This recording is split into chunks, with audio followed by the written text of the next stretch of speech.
हाय मेरे जेगेडियन, welcome to edu captain channel once again. तो जैसा हमने हमारे शेड्यूल में डिसाइड किया था कि हम 25 फेब को कैश फ्लो स्टेटमेंट की रिवीजन करेंगे, तो आपके लिए लेकर आ चुका हूं कैश फ्लो स्टेटमेंट की वीडियो। ठीक है, और सिर्फ यही नहीं, देख सकते हो आप पूरा शेड्यूल मेरा सेट हो रखा है। 6 मार्च तक किसी भी हालत में आपको अकाउंट्स में कॉन्फिडेंस दिलवाना है, और सिर्फ कॉन्फिडेंस नहीं, ये 6 मार्च तक तो कॉन्फिडेंस आएगा। इसको सीमेंट कब करेंगे हम? 22 मार्च तक इतना पक्का कर देंगे आपको कि भैया जब आप अकाउंट्स के पेपर में बैठोगे तो आपको ये लगेगा ही नहीं कि यार कभी मुझे अकाउंट्स में डर भी था, ये तो मेरा फेवरेट सब्जेक्ट बन चुका है। ठीक है, तो आपके लिए पूरा मैं नोट्स एज वेल एज इसके प्रैक्टिस क्वेश्चंस आप देख सकते हैं, पूरा नोट्स तैयार है सारे विद थ्योरी, और उसके फॉर्मेट क्या यूज होने वाले हैं, साथ ही साथ उसके नीचे उसके प्रैक्टिस क्वेश्चंस जो खुद मैं थोड़े से करवाऊंगा और बाकी आपको करने हैं। लेकिन ये पीडीएफ आपको कहां अवेलेबल होगी? मेरे टेलीग्राम चैनल पे, which is accounts and eco की महफिल। तो जल्दी से इसे ज्वाइन कर लीजिएगा, सारे अपडेट सब कुछ इसी पे मिलने वाला है आपको। ठीक है, तो जल्दी से स्टार्ट करते हैं विदाउट वेस्टिंग मच टाइम, क्योंकि जैसा मैंने आपको बोला सिर्फ 1.5 घंटा दिन का, आधे घंटे की मेरी वीडियो, 1 घंटे की आपकी प्रैक्टिस, इससे ज्यादा नहीं।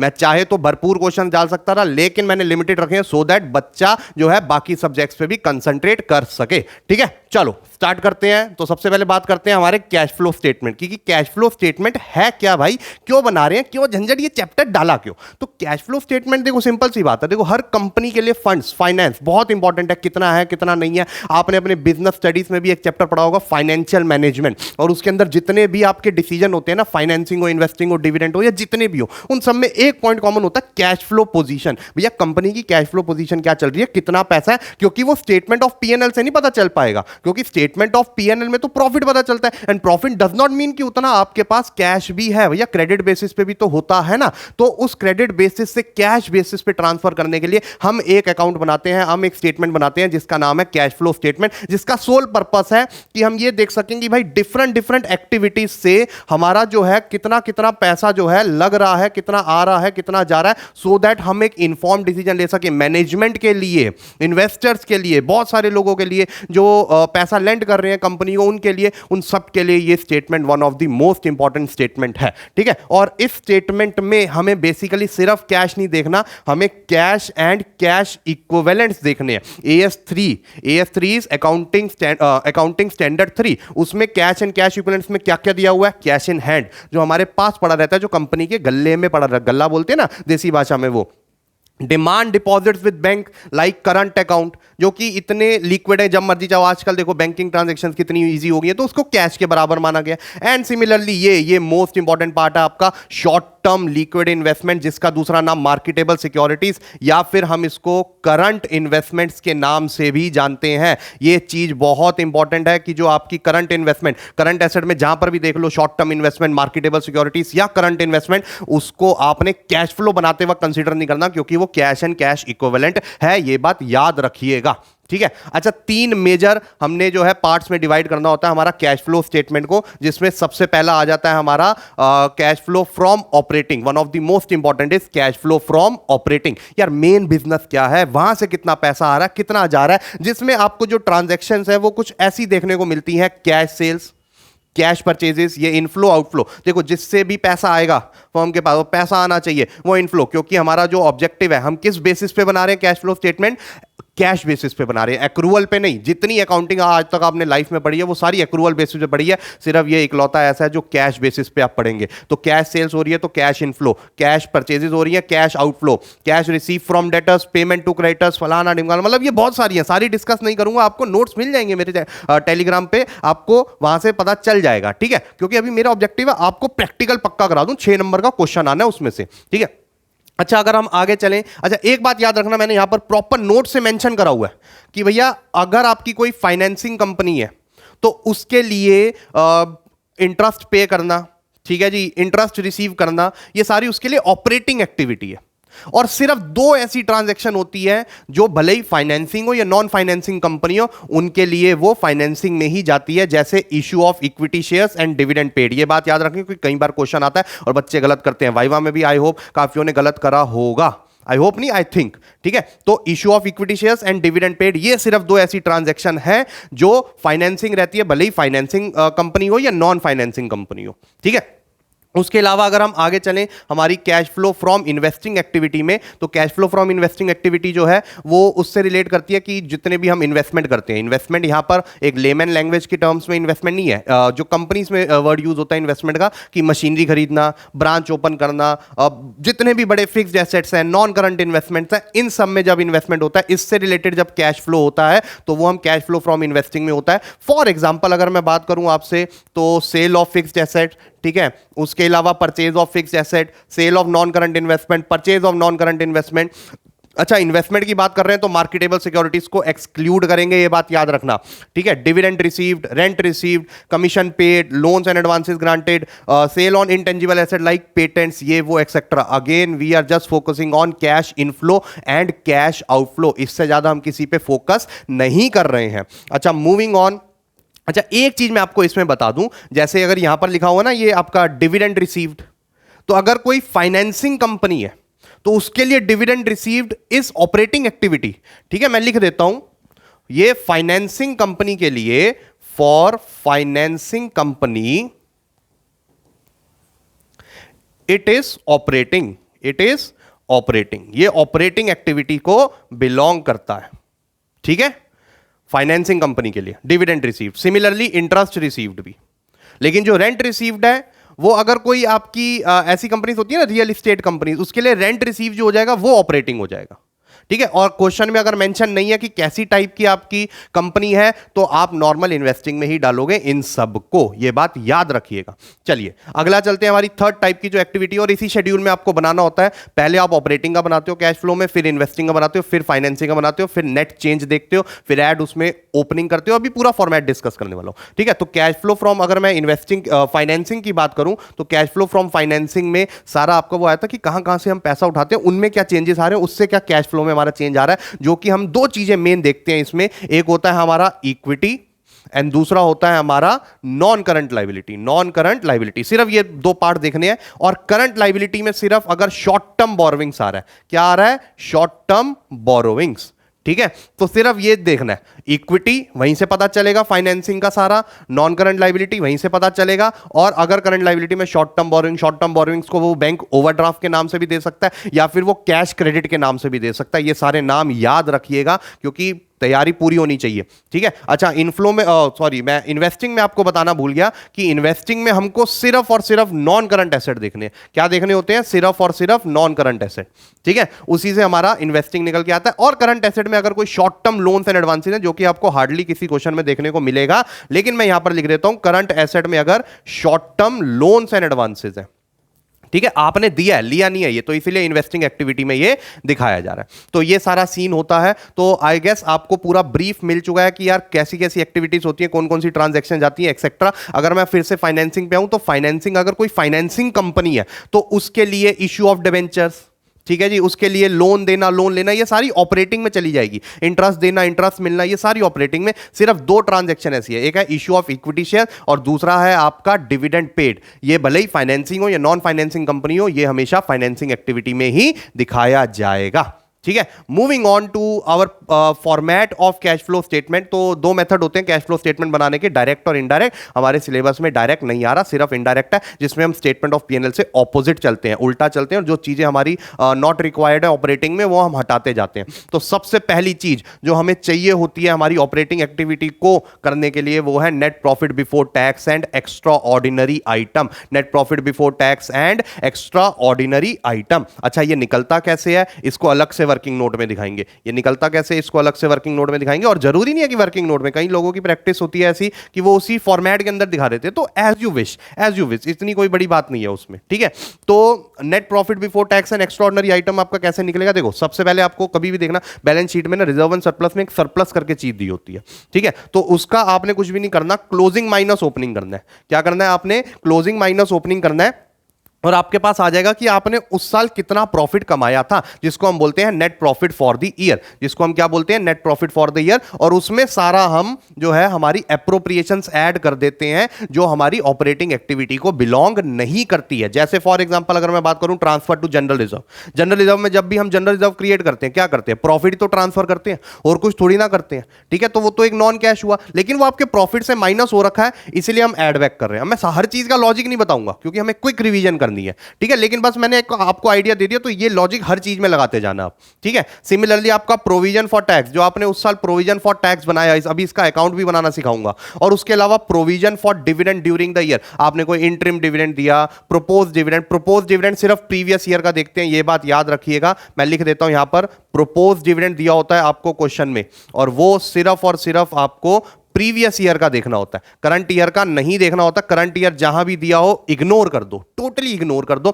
सिर्फ और सिर्फ प्रीवियस ईयर का। इंटरिम डिविडेंड तो कुछ करंट ईयर प्रीवियस ईयर नहीं होता, उसने सिर्फ इंटरिम डिविडेंड दिया होता है, वही आपको यहां पर ऐड करना होता है, ठीक है। तो 5 चीजें दिमाग में बिठा के चलो। सबसे पहले आपको निकालना है net profit before tax and extraordinary item, उसके लिए आपको चाहिए net profit for the year, उसमें ट्रांसफर टू जनरल रिजर्व, और कई बार अगर कोई और रिजर्व आ गया, जैसे आ गया आपका डीआरआर, डिवेंचर रिडम्पशन रिजर्व, जैसे आ गया आपका कोई कैपिटल रिजर्व नहीं, ठीक है, वो सिर्फ कैपिटल प्रॉफिट से बढ़ता है, मतलब ऐसे रिजर्व जो बढ़ रहे हैं प्रॉफिट ट्रांसफर करके, सिर्फ उन्हीं का ऐड करते हैं। उसके अलावा आपको प्रोविजन फॉर टैक्स जो उस साल में बनाया होगा, उसके अलावा provision for dividend during the year, जो उस साल हमने डिविडेंड दिया होगा, इंटरिम डिविडेंड, प्रोपोज डिविडेंड, वो सारा इसमें ऐड हो जाता है। और फिर जो हमें ये मिलता है इसको हम बोलते हैं हमारा net profit before tax and extraordinary item, ठीक है। एक्स्ट्राऑर्डिनरी आइटम्स ही कई बार दे देता है वो क्वेश्चन में, बट इतनी आती नहीं है। जैसे कि अगर उसने बोल दिया इंश्योरेंस क्लेम रिसीव्ड, तो वो माइनस करेंगे। लॉस बाय फायर, वो लॉस हुआ है तो ऐड करेंगे। तो इनकम नेचर की चीजें माइनस होंगी और लॉस और एक्सपेंस नेचर की चीजें यहां पर ऐड हो रही हैं। सिंपल सा लॉजिक है, ऑपोजिट जा रहे हैं ना तभी हम, ठीक है। अच्छा, moving on to your main format, इसमें अगर हमारा net profit before tax and extraordinary item निकल गया, ठीक है, ये वाला पोर्शन हमारा निकल गया यहां पर, उसके बाद हम ऐड कर देते हैं non cash non operating expenses. Non cash non operating expenses हम ऐड कर देते हैं। अगेन हम उल्टा जा रहे हैं इसलिए मैं आपको बोल रहा हूं। तो डेप्रीसिएशन जो कॉमनली आपको देखने को मिलते हैं, depreciation, goodwill, interest paid, loss on sale of fixed asset, etcetera etcetera etcetera, ये सारे आपको मेजरली, देखो कितने भी क्वेश्चन उठा के देख लो, मतलब इन ये 4 चीजें यहां पर लिखी है, इनमें से 2 से 3 तो आपको मिलेगी हर क्वेश्चन में। डेप्रीसिएशन आपको नॉर्मली हर क्वेश्चन में मिलता है। गुडविल, आपको गुडविल रिटर्न ऑफ है या फिर कोई भी intangible asset return of, W/OS return of. उसके अलावा इंटरेस्ट पेड, उसके अलावा loss on sale of fixed asset, ये 4 मेजर चीजें तो आपको मिलेंगी ही मिलेंगी। उसके अलावा हम लेस करते हैं non cash non operating income, जिसमें आ जाता है dividend received, profit on sale of fixed asset, interest received, rent received, ये सारी चीजें जो है इसमें लेस हो जाती हैं। मैंने क्या बोला, इनकम नेचर की है लेस, एक्सपेंस नेचर की है ऐड, जो कि हमारी ऑपरेटिंग नेचर की नहीं है। हमें इसलिए हम उल्टा कर रहे हैं, इनको इनका इफेक्ट हटाने के लिए कर रहे हैं, क्योंकि ये हमें ऑपरेटिंग में not required, they are not required in the operating, ठीक है। अच्छा, इसी के बाद हम चले हमारा जो हमें इसके बाद जो प्रॉफिट मिलता है इसको हम बोलते हैं operating profit before WC changes, working capital changes. और ये भी याद रखना, देखो मार्किंग स्कीम आती है प्रॉपर टीचर के पास, चेकर के पास, वहां पर बोर्ड पे, तो वो एक एक चीज, हर एक चीज के आगे नंबर लिखे होते हैं। अच्छा, बच्चे ने अगर ये लिखा है, ये निकाला, तो इसका 1 नंबर, फिर ऐसे 1 नंबर, ऐसे 1 नंबर। तो ये बात याद रखना। कई बच्चों की आदत है ये कंपोनेंट्स याद कर लेते हैं, ये बीच वाली चीजें याद ही नहीं करते। भैया ये भी याद करनी है आप लोगों को, ये बात याद रखो आप लोग, ठीक है। तो operating profit before working capital changes जैसे ही आपको मिलता है, उसके बाद तो मतलब बहुत ही इजी प्रोसेस है, बहुत ज्यादा इजी प्रोसेस है। बस ऑब्जेक्टिव आपका ये ना चाहिए किसी भी तरीके से मेरा ये मिल जाए, बस और कुछ नहीं चाहिए मुझे, ठीक है। इसके बाद आपको कुछ भी नहीं करना है, एक सिंपल सा प्रोसेस है, ऐड करना है आपको decrease in current asset, increase in current liability. तो आपने एक बार देखना है अपने करंट लायबिलिटीज की तरफ, और उसमें देखना है कौन सी ऐसी करंट लायबिलिटीज हैं जो बढ़ रही हैं, जो इंक्रीज हो रही हैं, जिसमें ट्रेड पेबल्स, क्रेडिटर्स, ठीक है। बैंक ओवरड्राफ्ट मत देखना, वो फाइनेंसिंग में देखेंगे, ठीक है। Again I am repeating, bank overdraft, cash credit, short term borrowing, current liability का पार्ट मत देखना। अगर करंट लायबिलिटी में प्रोविजन फॉर टैक्स दे रखा है तो वो भी मत देखना, वो ऑलरेडी हम ऊपर देख चुके हैं और नीचे भी देखेंगे, ठीक है। तो कुछ चीजें एक्सेप्शंस, ये याद रखना। बच्चों के आंसर बार बार गलत क्यों आ रहे हैं, गलतियां मैं आपको बता रहा हूं, क्योंकि वो ये चीजें रिपीटेडली कर देते हैं और वो अपनी गलती सीखने, उनको समझ ही नहीं आता क्या हो रहा है। यार करंट लायबिलिटी एक दिमाग में डाल दिया कि मुझे करंट लायबिलिटी देखना है, लेकिन मेरी जान ये देखो कि कुछ चीजें छोड़नी भी होती है करंट लायबिलिटी, तो उसको याद रखो, ठीक है। तो bank overdraft, short term borrowings, या फिर आपका प्रोविजन फॉर टैक्स आ रहा है, वो सब नहीं देखना, उसके अलावा सब कुछ देख लेना। अगर उनमें इंक्रीज हो रहा है तो वो डिफरेंस ऐड करोगे, वो सिर्फ डिफरेंस आप ऐड करोगे, ठीक है।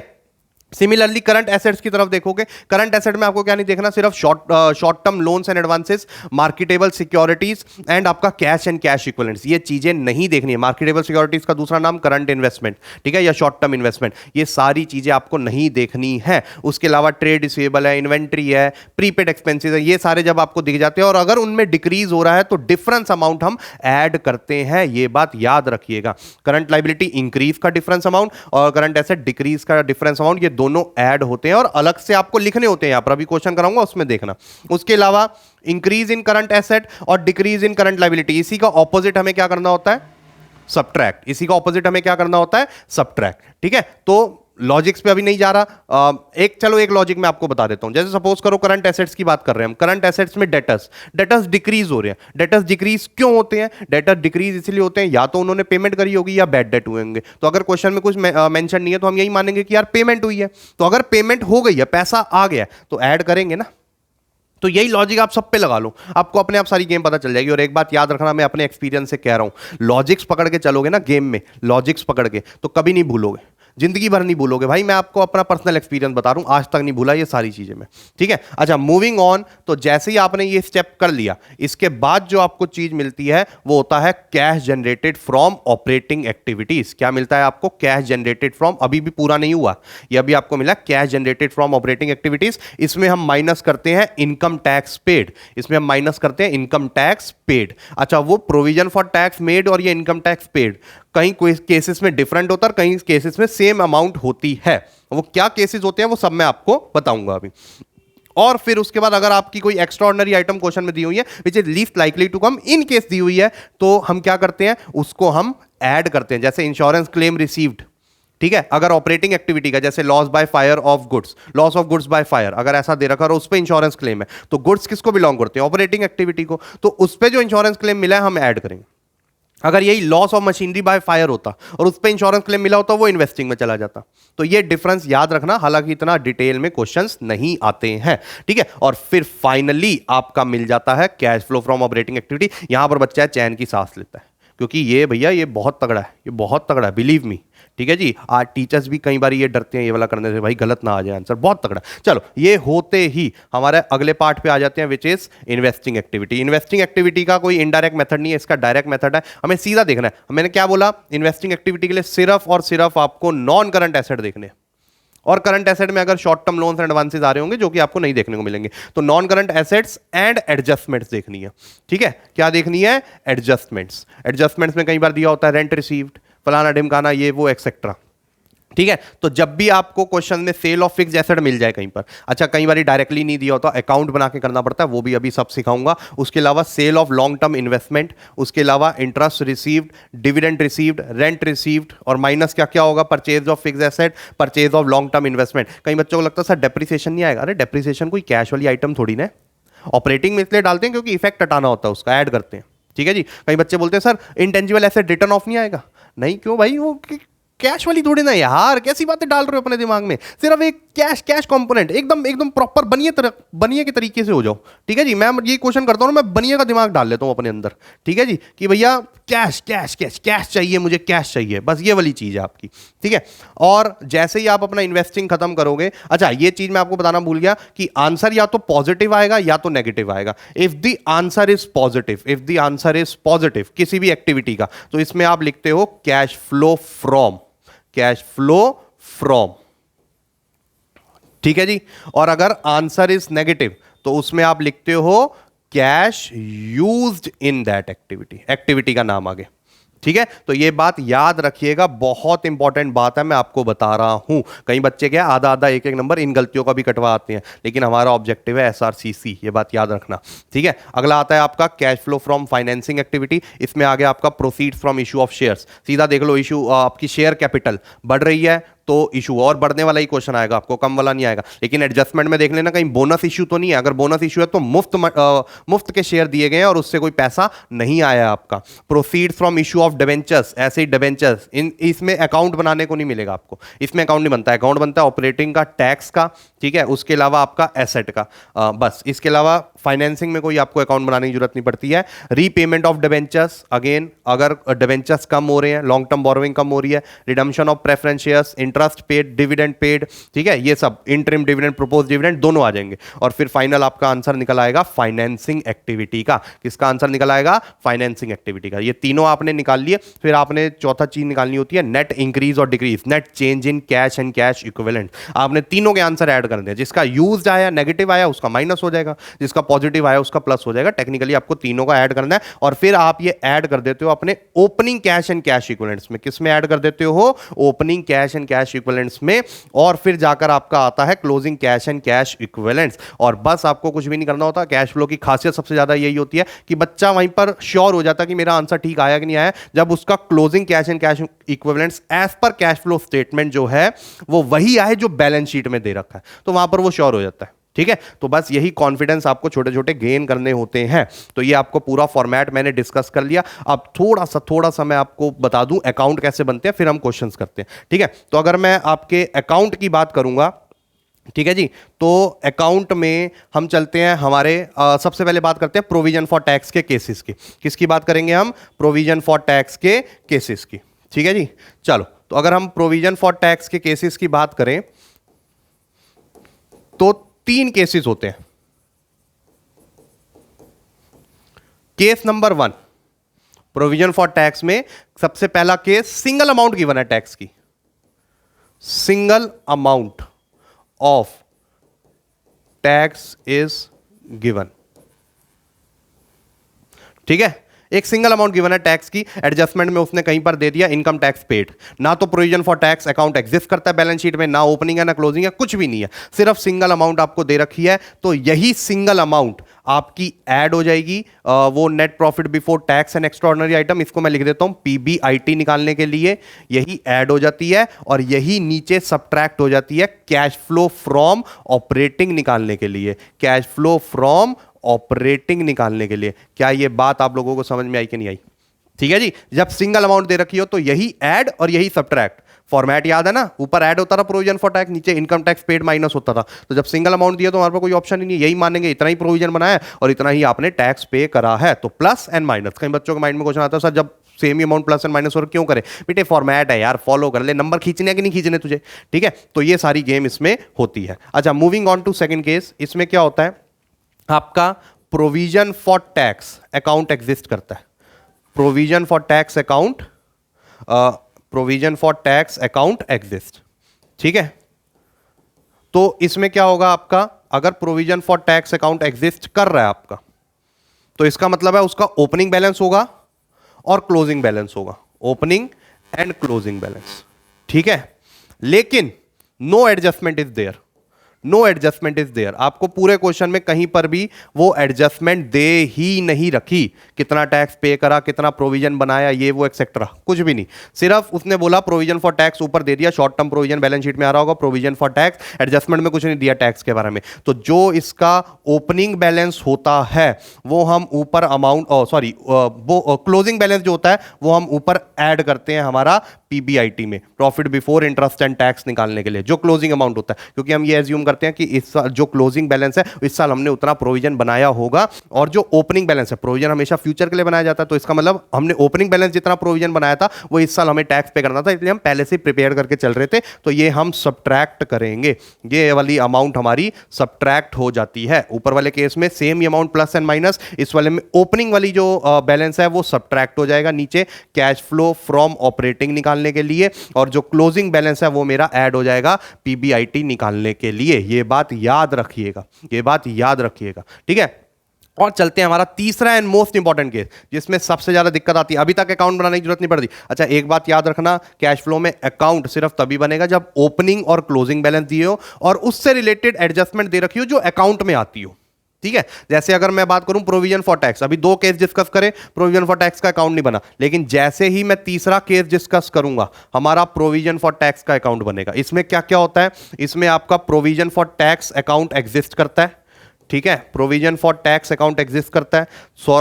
अपॉलॉजीज फॉर गंदी हैंडराइटिंग, भाई बचपन से सपना था डॉक्टर बनने का, हमने कहा वैसे तो बन नहीं सकते, राइटिंग से ही बन जाते हैं। ठीक है, तो अकाउंट एग्जिस्ट करता है मेरा। ठीक है, एंड एडजस्टमेंट भी गिवन है, एंड एडजस्टमेंट इज गिवन।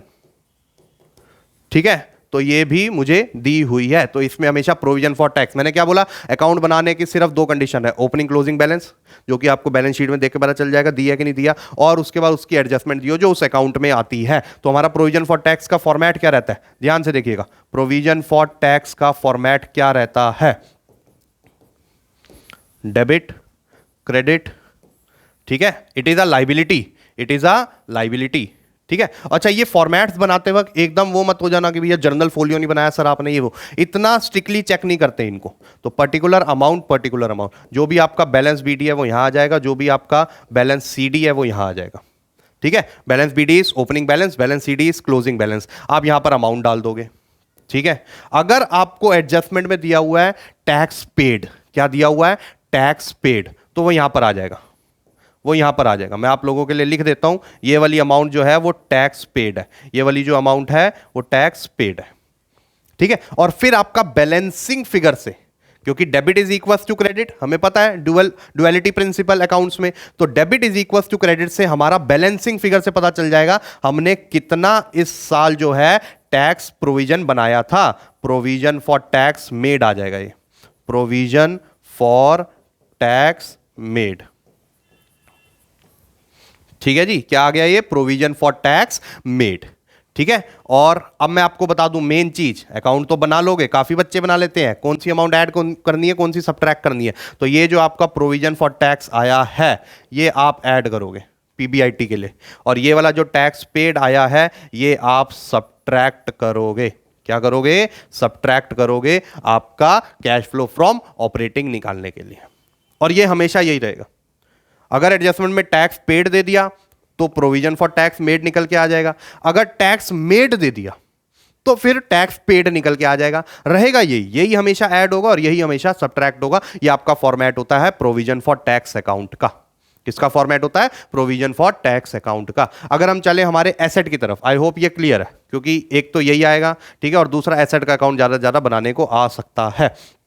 ठीक है, तो अगर हम हमारे एसेट के अकाउंट की तरफ चले, अब ध्यान से समझिएगा, बहुत इंपॉर्टेंट है ये चीज। तो अगर हम एसेट अकाउंट की बात करें, अगेन अकाउंट तभी बनेगा जब ओपनिंग क्लोजिंग और उसमें आने वाली एडजस्टमेंट दे रखी हो। जैसे एसेट में अगर मैं बात करूं, सेल दे रखा हो, डेप्रीसिएशन दे रखा हो, परचेज दे रखा हो और ओपनिंग क्लोजिंग बैलेंस हो, तो 100% आपका अकाउंट बनेगा, ये बात याद रखना। और अकाउंट के मार्क्स होते हैं वर्किंग नोट में, ये भी याद रखना। ठीक है, तो अगर मैं एसेट अकाउंट की यहां पर बात कर रहा हूं, case number 1, no accumulated depreciation account, no accumulated depreciation account exist, कोई एक्यूमुलेटेड डेप्रीसिएशन अकाउंट एग्जिस्ट नहीं करता। तो हमारा कुछ एसेट अकाउंट कुछ इस तरीके से दिखता है, हमारा ये डेबिट हो गया, ये हमारा क्रेडिट हो गया। ठीक है जी, वही फॉर्मेट लेजर है यार, और क्या है, तो फॉर्मेट थोड़ा ना चेंज हो जाएगा कोई, वही आपका पर्टिकुलर्स अमाउंट एसेट है तो ओपनिंग बैलेंस हो जाएगा डेबिट का, क्लोजिंग बैलेंस हो जाएगा क्रेडिट का। क्या ये बात क्लियर है कि नहीं? ठीक है जी, और फिर आपको अगर कुछ दे देता है, जैसे डेप्रीसिएशन फॉर द ईयर दे दिया, जैसे उसने सेल दे दिया, जैसे उसने बोला कि सेल आपने करी लेकिन उस पर कोई लॉस हो गया, वो आपको खुद ही वहां पर देखना पड़ेगा, अभी क्वेश्चन कराऊंगा। अगर उसने बोला सेल हुई थी प्रॉफिट हो गया, स्टेटमेंट ऑफ पीएनएल या पीएनएल लिख लो, इतना स्ट्रिक्ट चेकिंग नहीं होती अगेन वर्किंग नोट्स में। ठीक है जी, फिर आपका बैलेंसिंग फिगर से निकल के आता है परचेज, फिर आपका बैलेंसिंग फिगर से निकल के आता है परचेज। बैलेंसिंग फिगर का मतलब है वही डेबिट इक्वल्स टू क्रेडिट, अपने आप आपको पता चल जाएगा कौन सी साइड जो है हमारी शॉर्ट पड़ रही है, वहां पर आप डाल दोगे। अगर डेबिट में बैलेंसिंग फिगर आ रही है तो परचेज आ जाएगा, अगर क्रेडिट में बैलेंसिंग फिगर आ रही है तो ये थोड़ा सा डाइसी हो सकता है, क्योंकि क्रेडिट में दो चीजें आती हैं मेन, एक होता है डेप्रीसिएशन, दूसरा होता है बैंक। तो आप कोई भी एज्यूम कर सकते हो अगर दोनों में से कोई दूसरी चीज नहीं गिवन है। फॉर एग्जाम्पल, आपको ओपनिंग दिया था, क्लोजिंग दिया था, परचेज की अमाउंट दी हुई थी, और अब हमारी जो बैलेंसिंग फिगर है वो क्रेडिट में आ रही है, तो अब मुझे कुछ भी नहीं पता मैं क्या मानूं, तो मैं उसको डेप्रिसिएशन भी मान सकता हूं, नोट लिख दूंगा नीचे, या फिर मैं सेल भी मान सकता हूं, नो प्रॉफिट नो लॉस पे सेल करी है, उसका भी मैं नोट लिख दूंगा नीचे। लेकिन इसी केस में अगर आपको ओपनिंग क्लोजिंग दे दिया, परचेज दे दिया और क्रेडिट में आ रहा है बैलेंसिंग फिगर, लेकिन डेप्रिसिएशन पहले से ही दी हुई है क्वेश्चन में, तो ऑब्वियस सी बात है वो अब मेरी एजम्पशन जो है अपने आप एसेट की तरफ जो है इंक्लाइन हो जाएगी कि वो मेरी सेल है। ठीक है, और अगर सेल दे देगा तो फिर डेप्रिसिएशन की तरफ इंक्लाइन हो जाएगी। तो ये छोटी छोटी चीजें याद रखिएगा, छोटी छोटी ट्रिक्स हैं, ये बुक्स में कहीं भी नहीं लिखी होती, ये क्वेश्चंस प्रैक्टिस करके एक्सपीरियंस से मिलती है। ठीक है, तो ये होता है आपका एसेट अकाउंट। अगर मैं बात करूं यही एसेट अगर मुझे एक्यूमुलेटेड डेप्रिसिएशन, अच्छा इसका यूज क्या, मैं ये तो बता दूं आपको, इसका यूज कुछ भी नहीं है, इसका यूज है ये आपका इन्वेस्टिंग में माइनस हो जाएगा, ऑपरेटिंग से कोई लेना देना नहीं इसका, और ये आपका इन्वेस्टिंग में प्लस हो जाएगा, plus in investing, plus in investing, और ये वाला जो है आपका ये हो जाएगा minus in investing, minus in investing. ठीक है, तो ये सारा रूल होता है इसका। ऑपरेटिंग में जाएगा तो डेप्रिसिएशन फॉर द ईयर जाएगा बस। ठीक है, मूविंग ऑन, अगर मैं अगले केस की तरफ चलूं जिसमें एक्यूमुलेटेड डेप्रिसिएशन भी हमें जो है करना होता है। ठीक है, एक्यूमुलेटेड डेप्रिसिएशन अकाउंट, तो इसका क्या सीन होता है एक्यूमुलेटेड डेप्रिसिएशन अकाउंट का? देखो, एसेट अकाउंट तो बनेगा ही बनेगा, ये नहीं कि सिर्फ एक्यूमुलेटेड डेप्रिसिएशन बन जाए, एसेट तो बनेगा ही बनेगा, ये रूल है इसका। ठीक है, अगेन टिपिकल लेजर है, particulars amount, opening balance, closing balance. ठीक है, उसके अलावा एक्यूमुलेटेड डेप्रिसिएशन या फिर प्रोविजन फॉर डेप्रिसिएशन, कुछ भी बोल लो, बात एक ही है। ठीक है, अगेन इसका भी एक typical ledger account, particular amount, लेकिन इसका जो ओपनिंग बैलेंस है क्लोजिंग साइड में होता है। ओपनिंग बैलेंस क्लोजिंग साइड में, सॉरी क्रेडिट साइड में, और क्लोजिंग बैलेंस डेबिट साइड पे, लायबिलिटी है ना। ठीक है, अब क्या होता है क्वेश्चन में, ये तो कॉमन है, बैलेंस शीट में मिल जाएगा। क्वेश्चन में दिया होगा an asset costing this much on which accumulated depreciation is this much was sold for this. तो जितनी भी एक्यूमुलेटेड डेप्रिसिएशन होती है वो हम उस एसेट अकाउंट में ट्रांसफर कर देते हैं। हम क्या कर देते हैं, उस एसेट अकाउंट पे ट्रांसफर कर देते हैं। अगर एक्यूमुलेटेड डेप्रिसिएशन का अकाउंट बना रहे हैं और क्वेश्चन में एसेट भी बेचने, एडजस्टमेंट दे रखी है और उस पर एक्यूमुलेटेड डेप्रिसिएशन दी हुई है, अभी क्वेश्चन के साथ बताऊंगा आपको, तो ये एसेट में चली जाएगी और यहां पर आ जाएगा आपका एक्यूमुलेटेड डेप्रिसिएशन। फिर आ जाएगी यहां पर सेल की एंट्री, कितने में बेची, लॉस हुआ तो यहां पर, प्रॉफिट हुआ तो यहां पर, और फिर बैलेंसिंग फिगर से आपका आ जाएगा परचेज। बैलेंसिंग फिगर से क्या आ जाएगा आपका, परचेज। वही है, ये माइनस वो प्लस, ये माइनस वो प्लस, पैसा गया पैसा आया। ठीक है, और यहां पर आपका निकल के आता है बैलेंसिंग फिगर से डेप्रिसिएशन फॉर द ईयर, जो ऑपरेटिंग में ऐड होती है। इधर नहीं जाती है अब डेप्रिसिएशन, क्योंकि एक्यूमुलेटेड डेप्रिसिएशन क्लास 11th में आपने पढ़ा होगा, वो कभी भी डेप्रिसिएशन इधर नहीं जाती है। ठीक है, तो आपका बैलेंसिंग फिगर से क्या आ जाएगा, डेप्रिसिएशन। और अगर क्वेश्चन में डेप्रिसिएशन दी हुई है फॉर द ईयर तो एक्यूमुलेटेड डेप्रिसिएशन आ जाएगा, जो यहां जाएगा, फिर हमारा करेक्ट प्रॉफिट एंड लॉस निकल के आएगा और बैलेंसिंग फिगर से परचेज आएगा। ठीक है, ये आपका जो है प्रॉपर अकाउंट, ये दो ही मेजर अकाउंट बनेंगे। उसके अलावा कई बार नॉन करंट इन्वेस्टमेंट का बन जाता है। ठीक है, कई बार पेटेंट्स का बन जाता है, रूल वही रहता है, बस ये है कि उसमें भी यही रहेगा, एसेट अकाउंट जो अभी हमने ऊपर डिस्कस करा। ठीक है, तो वो इन जनरल मैंने आपको बता दिया, सिर्फ मशीनरी के पॉइंट ऑफ व्यू से नहीं, अगर पेटेंट्स भी है तो बैलेंस बीडी, बैलेंस सीडी। ठीक है, उसके अलावा हमारा डेप्रिसिएशन वहां तो होता नहीं, डेप्रिसिएशन वहां पर अमोर्टाइजेशन होता है, जिसको हम रिटर्न ऑफ बोलते हैं, तो आएगा रिटर्न ऑफ या अमोर्टाइजेशन या पीएनएल लिख देना। फिर अगर सेल दे रखी है तो sale, profit and loss, patent sale होते हैं, और फिर बैलेंसिंग फिगर से परचेज आ जाएगा। लॉजिक वही रहेगा, लॉजिक वही रहेगा। ठीक है, तो आई होप आपको समझ में आ गया है। ये क्विक रिवीजन हो गई है, लेकिन रिवीजन अधूरी है अगर इसको आप क्वेश्चंस के साथ अकम्प्लिश ना करो साथ में। ठीक है, तो जल्दी से चलते हैं हमारे क्वेश्चंस की तरफ। ठीक है, मैं पहले यहां पर थोड़ी सी खाली जगह छोड़ देता हूं। ठीक है, और हम चलते हैं हमारे क्वेश्चंस की तरफ। तो क्वेश्चंस में देखो, कुछ शुरू के एमसीक्यू क्वेश्चंस आपके लिए बनाए हैं, एंड देन उसके बाद आपके फुल फ्लेज क्वेश्चंस हैं। तो दो तीन जरा एमसीक्यू क्वेश्चन डिस्कस कर लेते हैं, और देन उसके बाद हम हमारे एक दो हमारे फुल फ्लेज क्वेश्चन डिस्कस कर लेंगे। इन्वेस्टिंग, ऑपरेटिंग, फाइनेंसिंग, तीनों का एक एक क्वेश्चन करा दूंगा, सो दैट आपको समझ आ जाए कैसे करना है। एंड देन आपको ये पीडीएफ सौंप दी जाएगी। ठीक है जी, टेलीग्राम चैनल है ही है, उस पर जाके ज्वाइन कर लो, सब मटेरियल मिल जाएगा, और वहीं पर डिस्कशन होगी आंसर्स की, ये बात याद रखना। चलो आप, तो which transaction is always financing with regard to cash flow statement. अच्छा, विच ट्रांजैक्शन इज फाइनेंसिंग ये नहीं बोला, which transaction is always financing. क्या बोला उसने, which transaction is always financing. कौन सी ऐसी ट्रांजैक्शन होती है जो ऑलवेज फाइनेंसिंग होती है, भले ही फाइनेंसिंग हो, नॉन फाइनेंसिंग कंपनी हो, कोई भी कंपनी हो। ये हमने डिस्कस करा हुआ है। इंटरेस्ट रिसीव्ड फाइनेंसिंग कंपनी के लिए वो ऑपरेटिंग बन जाता है, नॉन फाइनेंसिंग कंपनी के लिए वो इन्वेस्टिंग बन जाता है। Dividend received, again same logic. Interest paid, same logic. Financing company के लिए वो ऑपरेटिंग, नॉन फाइनेंसिंग कंपनी के लिए फाइनेंसिंग। लेकिन सिर्फ इकलौता ऐसा डिविडेंड पेड है जो फाइनेंसिंग कंपनी हो, नॉन फाइनेंसिंग हो, कोई भी कंपनी हो, मैन्युफैक्चरिंग, ट्रेडिंग, ये हमेशा फाइनेंसिंग ही रहेगा, ये हमेशा फाइनेंसिंग ही रहेगा।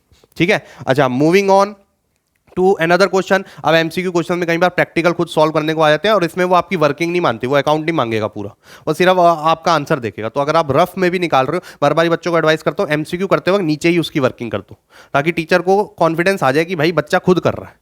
ठीक है, तो थोड़ा टीचर्स के ऊपर एक साइकोलॉजिकल इफेक्ट डालता है वो, तो कल को छोटी मोटी गलती होगी टीचर खुद करेक्ट कर देती है। चलो आ जाओ।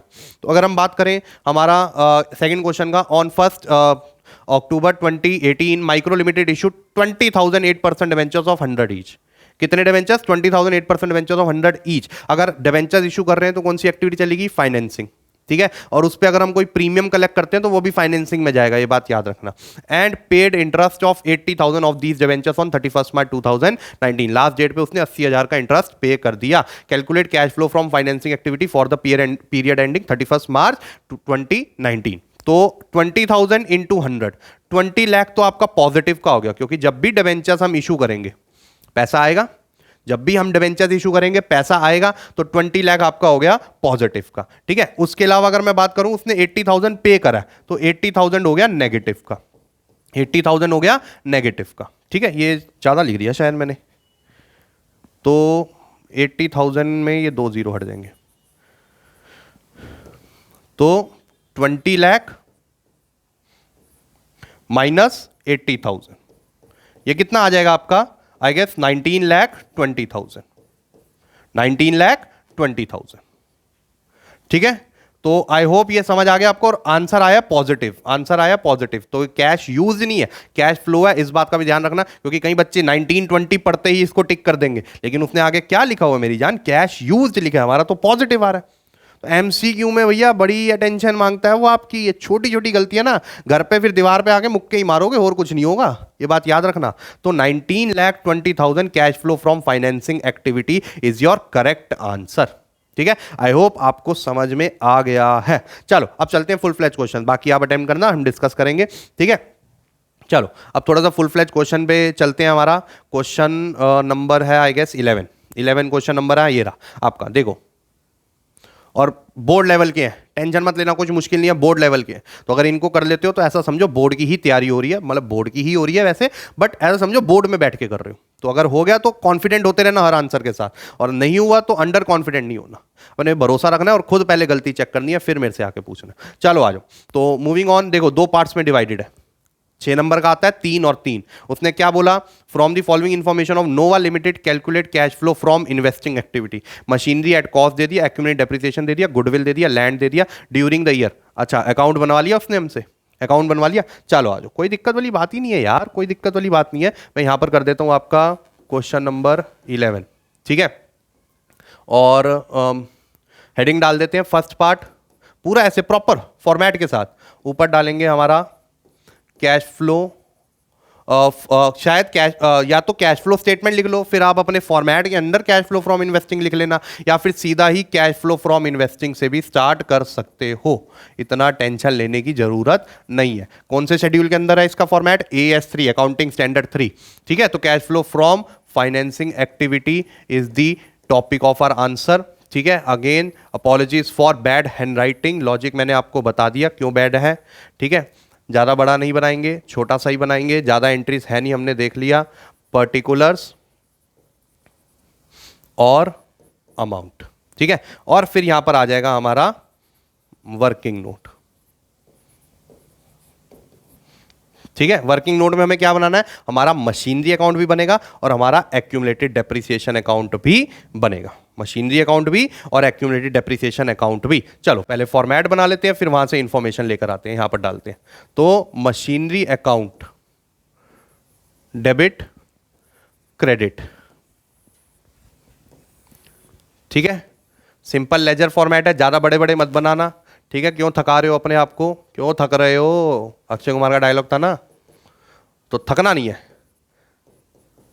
ठीक है, उसके बाद नीचे आ गया एक्यूमुलेट। मेरी आदत है मैं थोड़ी सी स्पेस छोड़ के करता हूं, बाय चांस अगर एक्सटेंड करना पड़ जाए तो presentation plays a very important role in your exam. तो एक्यूमुलेटेड डेप्रिसिएशन,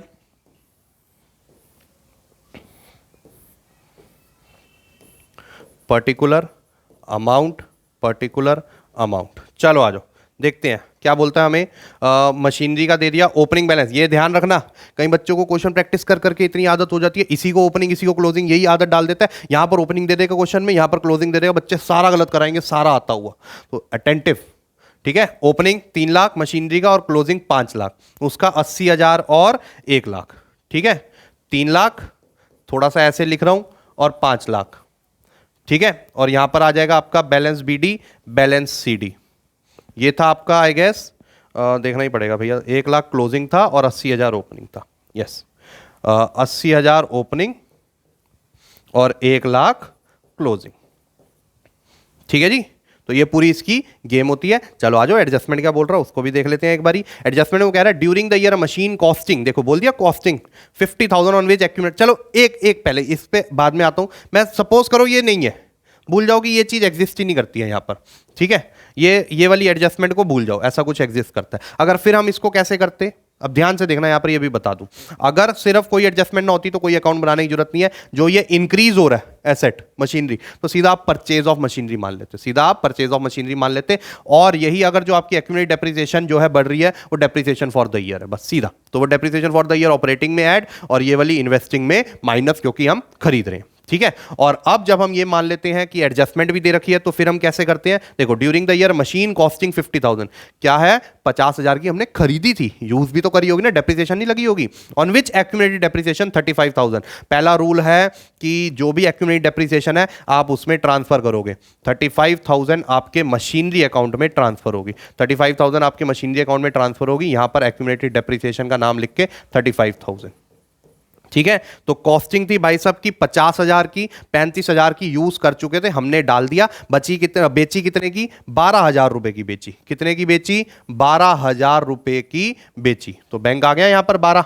अब यहां पर ध्यान से देखो, 50,000 की खरीदी थी, ये 50,000 इसमें इंक्लूडेड है, 35 की यूज कर ली, 12 की बेच दी। 35 और 12 कितना होता है, 47। मतलब 3,000 का आपका क्या आ गया यहां पर, लॉस। 3,000 का आपका यहां पर क्या आ गया, लॉस। आपने क्या डाल दिया, पीएनएल 3,000। क्या डाल दिया, पीएनएल 3,000। ऑटोमेटिक है, अपने आप आपके आंसर आएंगे, ठीक है। अच्छा, यहां पर आपके आ जाएगी depreciation for the year balancing figure से। हालांकि हम इन्वेस्टिंग बना रहे हैं, जरूरत नहीं है, बट क्यों ना कंप्लीट करें, रिस्क नहीं लेता भाई मैं। तो 1 लाख और 80,000, 20,000 का डिफरेंस था 35, तो total depreciation for the year हो गई 55,000 रुपए, ठीक है। कैलकुलेशन तेज रखना। और यही अगर हम यहां पर बैलेंसिंग फिगर निकालें, 3 लाख और 5 लाख, 2 लाख का पहले था, 50,000 यहां पर हो रहा गया, तो यहां पर आ जाएगा आपका 2,50,000, जो कि आ जाएगा परचेज, 2,50,000 परचेज। अब जस्ट बिकॉज हम इन्वेस्टिंग बना रहे हैं, तो उसमें ये बैंक और बैंक, बस ये दो चीजें चाहिए, होनी चाहिए। 2.5 लाख नेगेटिव का और 12,000 पॉजिटिव का, 2.5 लाख नेगेटिव और 12,000 पॉजिटिव, ठीक है। तो हमारा आंसर कहां गया, इन्वेस्टिंग वाला फॉर्मेट, हमारा इन्वेस्टिंग वाला फॉर्मेट ये रहा, ठीक है। और इसमें हम यहां पर लिख देंगे purchase of machinery, purchase of machinery 2.5 lakh negative, 2,50,000 negative, ठीक है। Sale of machinery 12,000 positive, 12,000 positive, ठीक है। और बाकी और चीजें क्या दे रखी है उसने, गुडविल, क्या दे रखा है, goodwill. Opening balance 1 lakh, closing balance 1.5 lakh. Goodwill कैसे बड़ी होगी, और खरीदी होगी, ऑब्वियस सी बात है, वैल्यूएशन का वो हमें कुछ बोल थोड़ी ना रहा है, हमने और खरीदी होगी। तो यहां पर आ जाएगा purchase of goodwill, purchase of goodwill कितनी अमाउंट थी, if I am not wrong 50,000, और खरीद रहे हैं तो पैसा जा रहा है नेगेटिव, इस बात का बड़ा ध्यान रखना। ये हल्की सी ब्रैकेट हटा दोगे आपका आंसर गलत हो जाएगा, 1 नंबर कट गया, ठीक है। तो इस बात का ध्यान रखना, परचेज ऑफ गुडविल 50,000 नेगेटिव। अगर ये कम हो रही होती तो रिटर्न ऑफ मानते, यहां नहीं जाते, ऑपरेटिंग में जाती। और लास्ट चीज होगी लैंड, ठीक है। लैंड कम हो रहा है और कोई इंफॉर्मेशन गिवन नहीं है। अब हमने अभी डिस्कस किया था कि सर जब एसेट कम हो रहा हो तो दो चीजों से कम हो सकता है, एक होता है डेप्रिसिएशन, दूसरा होता है सेल। तो अब इसमें क्या माने, देखो सिर्फ लैंड इकलौता ऐसा एसेट है जिसपे आप डेप्रिसिएशन एज्यूम नहीं कर सकते, डेप्रिसिएशन लगती ही नहीं है लैंड पे, बिल्डिंग पे लगती है, लैंड की वैल्यू कभी कम नहीं होती, डेप्रिशिएट नहीं होता, आप बिल्डिंग को यूज करते हो, लैंड को नहीं, ठीक है। तो लैंड कभी डेप्रिशिएट नहीं होता, तो इसका मतलब है ये कम क्यों हुआ होगा, ये सिर्फ सेल से ही कम हुआ होगा। तो सेल ऑफ लैंड कितना आ गया, 30,000 positive, I am not wrong 30,000 था, कंफर्म कर लेते हैं, हाँ जी बिल्कुल 30,000 था। तो 30,000 आपका क्या आ गया, पॉजिटिव, ठीक है। अब सारी चीजें हमने खत्म कर ली, सारी एडजस्टमेंट, कुछ बची तो नहीं थी, रेंट रिसीव कुछ भी नहीं दे रखा था। फाइनल आंसर देखते हैं, देखो 2.5 और 50, ये देखो ये हो गया 3 लाख नेगेटिव का, 3 लाख में से 30 गए, 270 आ गए, 270 नेगेटिव, 10 गए, 260 और 258, 2,58,000 आपका नेगेटिव का आ रहा है। तो हम यहां पर क्या लिखेंगे? Cash used. क्या लिखेंगे? Cash used in investing activity. Cash used in investing activity. ठीक है जी। आई होप आपको ये कहानी अच्छे से समझ में आ गई है इन्वेस्टिंग एक्टिविटी की। चलो ज़्यादा टाइम वेस्ट नहीं करते हैं, ज़्यादा टाइम हमारे पास है नहीं, तो हम जल्दी से चलते हैं हमारे ऑपरेटिंग वाले पे। ठीक है, ये देख लेना, पॉज करके देख लेना, दोबारा रिवाइंड करके देख लेना, जैसा आपको ठीक लगे, लेकिन जब तक पक्का ना हो जाए मत करना, आगे मत बढ़ना। ठीक है, moving on to our next part which is operating. ठीक है, अब ऑपरेटिंग वाला क्या बोल रहा है भैया? ऑपरेटिंग वाले की क्या कहानी है? उसने हमें ये इन्फॉर्मेशन दे दी। देखें और कुछ है क्या इसके बारे में? हाँ जी, ये देखो नीचे तक जा रहा है ये। ठीक है, तो कई बार ऐसा भी होता है, देखो ये छोटी छोटी चीजें हमें काफी सारी हिंट दे देती है। हमें क्वेश्चन पेपर दे देते हैं, एक क्वेश्चन नीचे तक खत्म हो रहा होता है, हम आगे देखते ही नहीं है कि आगे भी होगा कुछ, फिर बाद में जब पन्ना पलट डालते हैं, ओ यार टाइम वेस्ट हो गया। ये इन चीजों से आपका पेपर लेंदी लगता है अकाउंट्स का, वैसे होता नहीं है। ठीक है, तो अगर हम बात करें प्रॉफिट ऑफ जोवा limited for the year after appropriation, उसने आफ्टर वाला दिया, हमें बिफोर चाहिए होता है, 2.5 लाख दे दिया उसने हमें। ठीक है, ट्रांसफर टू जनरल रिजर्व दे दिया, कहीं पर टैक्स की इन्फॉर्मेशन, मैंने 4 चीजें याद करी हुई हैं, वो ट्रांसफर टू जनरल रिजर्व, ठीक है, dividend, interim dividend, propose dividend and provision for tax, ये 4 चीजें मैंने याद करी हुई हैं, उसमें से सिर्फ एक ही दी हुई है, ट्रांसफर टू जनरल रिजर्व। उसके बाद हमारा नेक्स्ट स्टेप क्या आ जाता है? Add non cash non operating expenses, depreciation दे दिया, गुडविल रिटर्न ऑफ दे दिया, लॉस दे दिया, सीधा। ठीक है, उसमें दिया हुआ नीचे कुछ, उसमें कुछ भी नहीं दिया। ये करंट एसेट करंट लायबिलिटी है, उसका इंक्रीज डिक्रीज देखेंगे। बहुत ही छोटा सा क्वेश्चन है, ज्यादा टाइम हमारा नहीं लेगा ये, 3 नंबर ऐसा लगा लो 3 मिनट से पहले में ही हो जाने चाहिए। तो जल्दी से हम फॉर्मेट बना लेते हैं, हमारा सेकेंड पार्ट हम यहां पर कर रहे हैं। ठीक है, और ऊपर हम लिख लेते हैं cash flow from operating activity, cash flow from operating activity. ठीक है, again sorry for bad hand writing. मैं एक काम करता हूं, इसको यार पेन ना बहुत पतला हो, मोटा हो रखा है। चलो आ जाओ, तो इसको दोबारा थोड़ा सा हम लिखें, cash flow from operating activity. ये मजा आया भाई, ये मजा आया, ये अब पतला करा, cash flow from operating activity. हालांकि मेरी राइटिंग में अभी भी कुछ सुधार नहीं आया, बट ठीक है, कोई नहीं यार, चलो आ जाओ। ठीक है, अब cash flow from operating activity अपना डब्बा बना लेते हैं। जैसा मैंने आपको बोला, कोई अकाउंट बनाने की जरूरत नहीं है। ठीक है, सिर्फ एक वर्किंग नोट बनेगा, पर्टिकुलर्स अमाउंट, थोड़ा सा डब्बा बड़ा बनाएंगे क्योंकि इसमें हमें टाइम टाइम पे वो चीज़ें निकालनी होती है। ठीक है, चलते हैं अब हमारा वर्किंग नोट की तरफ। वर्किंग नोट के लिए हम थोड़ी सी जगह बना लें यहाँ पर। वर्किंग नोट, वर्किंग नोट में हमें निकालना क्या है?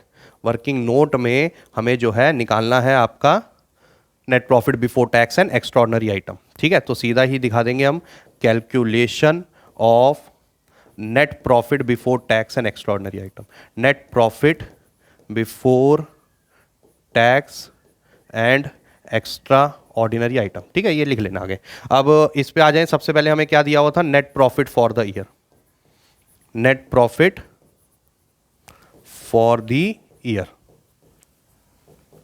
ठीक है, वो कितना दिया हुआ था? चलो पहले हम पूरा फॉर्मेट लिख लेते हैं, फिर अमाउंट डाल देंगे। ऐड हमें ले देकर सिर्फ एक ही चीज दे रखी थी, ट्रांसफर टू जनरल रिजर्व। ठीक है, तो इसमें हमारा आ जाएगा net profit before tax and extraordinary item.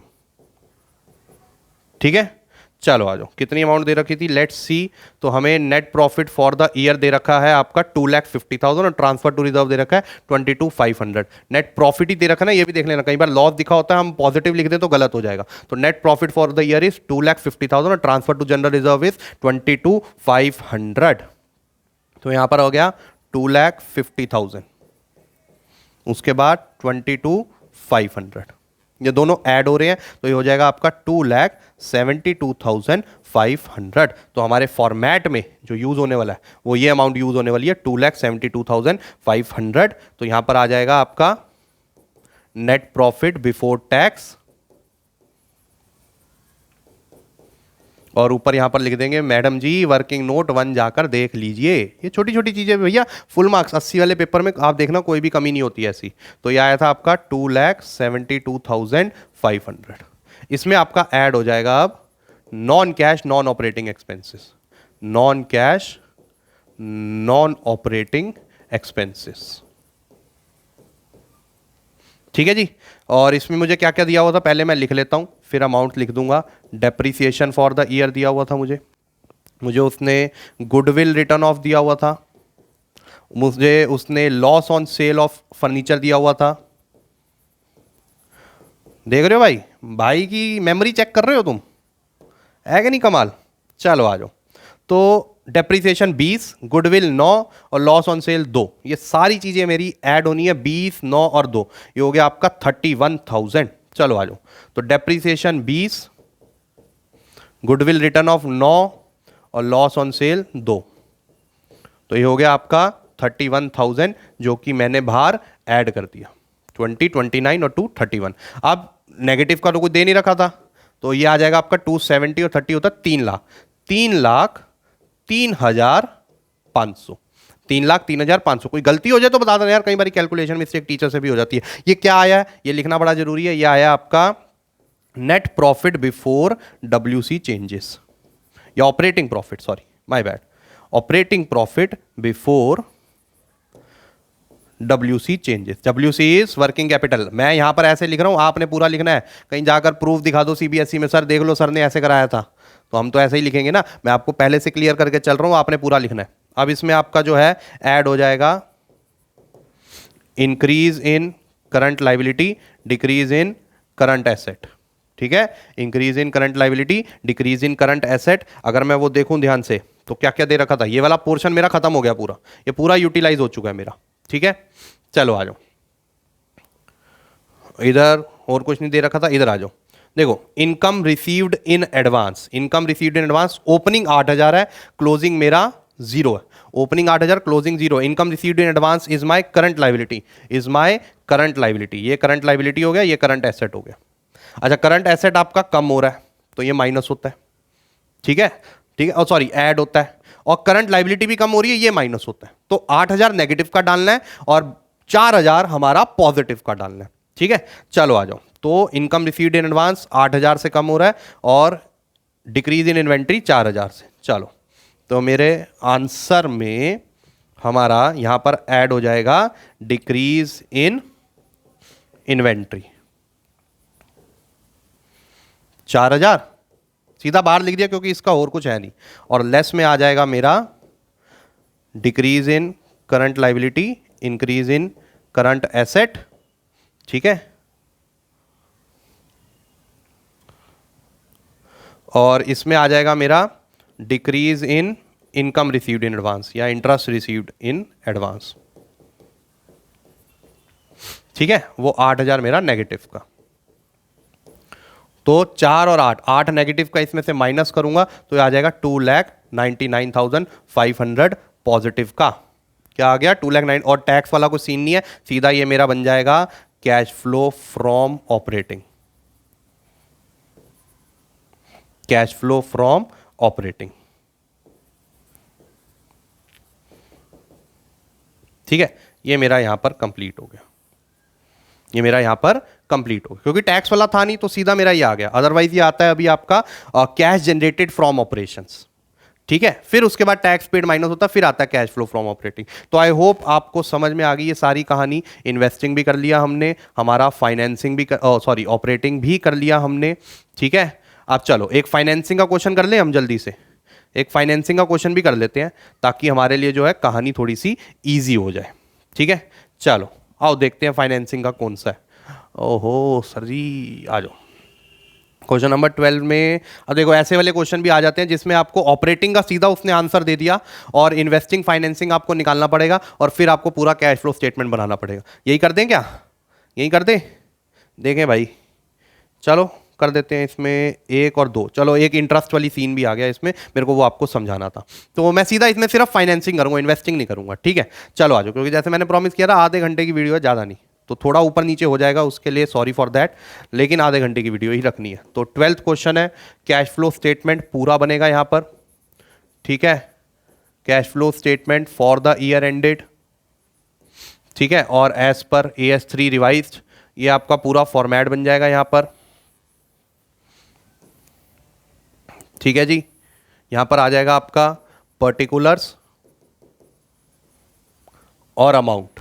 आपको उसने कैश फ्लो फ्रॉम ऑपरेटिंग पहले ही दे रखा था, cash flow from operating activity,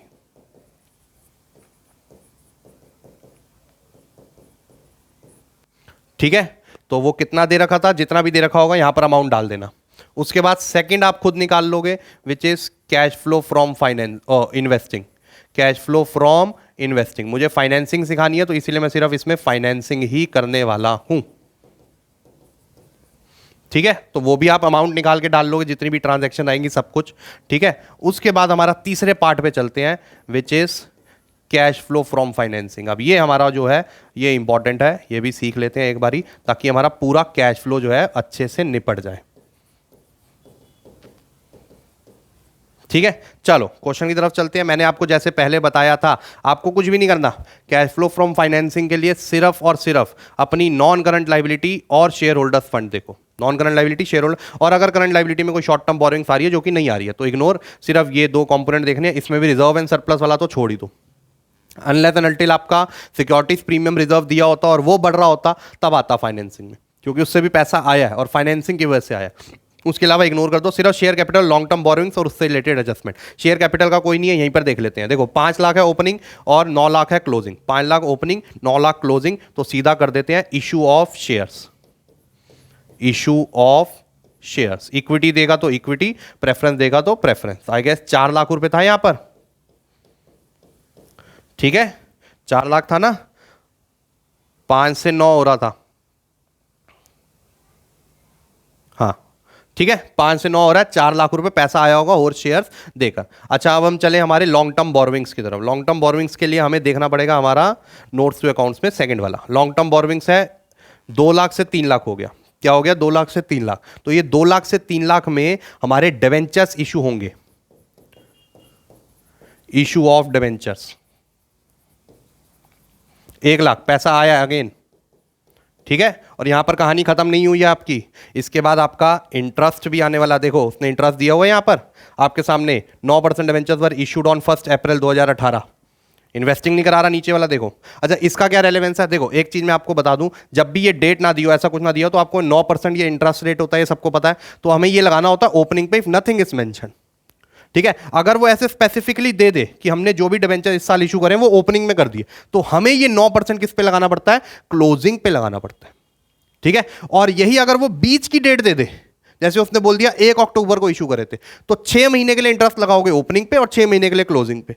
1 जुलाई की दे देगा तो 3 महीने के लिए ओपनिंग, 9 महीने क्लोजिंग, और 1 जनवरी दे देगा तो 9 महीने ओपनिंग और 3 महीने क्लोजिंग। ये सारी चीजें याद रखना, इन चीजों से वो फंसाता है, ठीक है। तो उसने बोला 9% इंटरेस्ट लगा दो आप क्लोजिंग पे, तो 9 3 होता है आपका 27, दैट मीन 27,000 रुपए इंटरेस्ट गया होगा। तो यहां पर आ जाएगा इंटरेस्ट पेड, इंटरेस्ट पेड, और यह आ गया आपका 27,000 रुपए नेगेटिव का, 27,000 रुपए नेगेटिव का, ठीक है। तो 4 लाख, 5 लाख और 27,000 नेगेटिव, तो यह आ जाएगा 4,73,000 पॉजिटिव का आंसर। तो यह आ जाएगा आपका cash flow from financing activity,